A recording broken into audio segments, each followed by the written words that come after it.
Hi, I'm Jayashree Kurup. I'm editor CIDC Nirman, and I have with me William Wong from Trelleborg. Hi, William. Thank you for joining us. Uh, Tell us about the technologies that you brought here.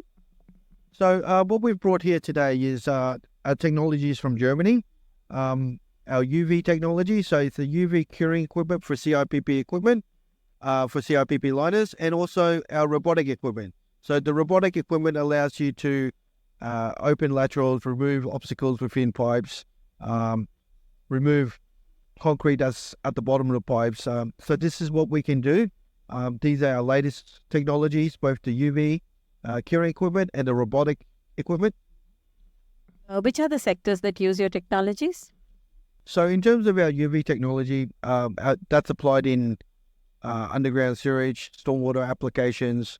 In terms of robotics, again, that's similarly used in all sorts of pipelines. So that can be used in drainage, sewage, pumping mains, wherever you need to remove things within a pipe without actually physically going into it. Is this for retrofitting and rehabilitation or even during laying processes? The UV equipment is specifically for rehabilitation. In terms of our robotic equipment, that can be used in your day-to-day maintenance. So, when municipalities look at servicing and maintaining their underground infrastructure, their assets, it's a very useful equipment for removing things that shouldn't be there. In terms of price, how price competitive are you?